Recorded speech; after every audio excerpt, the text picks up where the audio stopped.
Okay. Yes, good morning, world.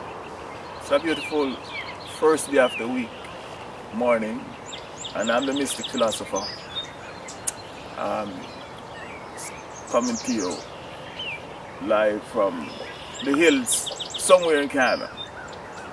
I just like to make a quick comment this morning as I continue with my series of presentation on redemption from the curse or the black spell. I heard someone said recently on the radio that in advocating for black being superior or the black man being the first man, as he referred to it, as you know, from my perspective, there's no such thing as black people or white people unless you manifest those characteristics. But he was saying that because in the beginning, according to the Bible, in the beginning was darkness was upon the deep. In fact, I can quote the scripture from which his comment was taken from. It's in Genesis chapter 1, I think it is, yeah? Genesis chapter 1, and the Bible where it said, in the beginning God created the heavens and the earth was without form and void, and darkness was upon the face of the deep, and the Spirit of God moved upon the face of the waters. So, from that person's perspective, because darkness was upon the deep, then he's trying to imply that then black was first, or blackness is first.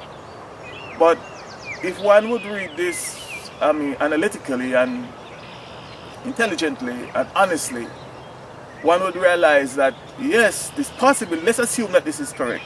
Yes, it's possible that darkness was upon the earth. But according to the Bible here, even God did not approve of the darkness, because God said, if the Bible is correct, let there be light.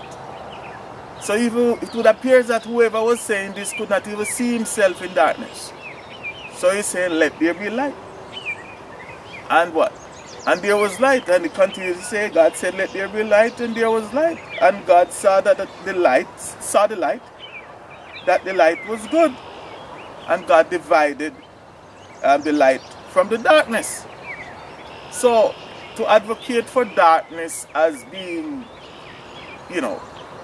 relevant or being the good thing for us, and to associate ourselves with darkness is not necessarily a good thing, because darkness and blackness, in accordance to the English language and all the language that it is derived, the English is derived from, black is not a good thing. Black is an adjective, and as the dictionary tells us, and let me quickly quote from one dictionary for you, the word black as an adjective. And you tell me after I read this quote, why would you want, of all the thousands or hundreds of thousands, if not millions of adjectives that are there in this dictionary or in the English language, why would any intelligent person, honest person, person of any, intellect would want to associate themselves or use this word as the adjective to describe who you are? The word black, B-L-A-C-K, let me find it here.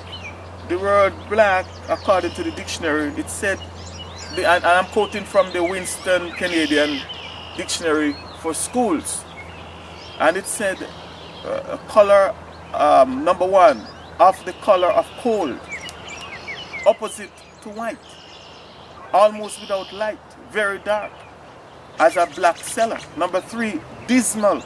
Now these are the characteristics of that which is black. This is what the word means, right? It said as a black cellar. Number three, dismal, as a black sky, threatening. You ever wonder why most people see you as they think you are a black person, and they say you look threatening? The dictionary is saying it here. Sullen, as a black look. Number four, black, without moral goodness. Moral goodness. Black has no moral goodness according to the dictionary. That's the definition of the word black. it continued again, it said evil. The word black means evil. So every time you say you're a black person, you're literally saying you're an evil person. This according to the dictionary. That's an adjective describing who you are. The adjective describes the noun. The noun is the man. Man is a noun. An adjective describes a man. For example, a black man is saying you're an evil man. You're a man without moral goodness. Right? He said indicating disgrace. That's what the word is saying.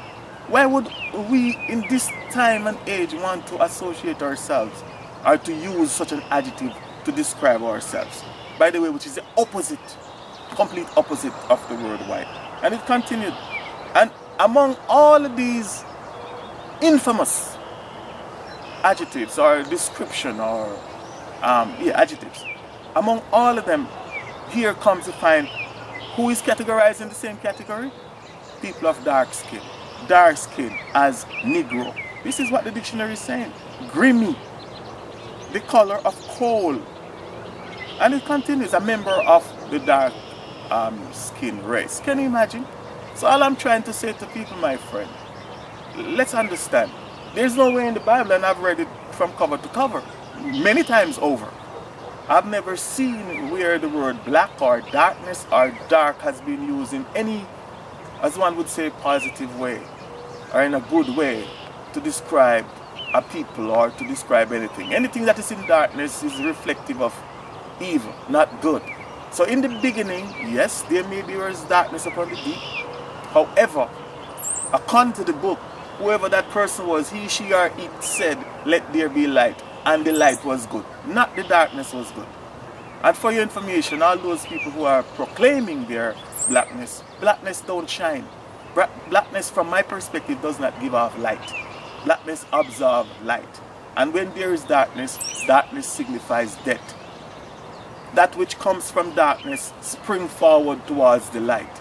Isn't it ironic, though, that the people that some people are so upset against, they associate themselves with what? With light, with white, and others are gravitating towards darkness. So my friends, my mission here is to try my best to awaken people. Stop calling yourself black, because anytime you do that, you are putting down yourself. You are not trying to be part of nature, to see colors and beauty. You are gravitating towards darkness. So this is just my little much for this morning. Yes, it is the Mystic Philosopher here, coming to you from the hills somewhere in Canada. Alright, so until next time, have yourself a great day. I am the Mystic Philosopher.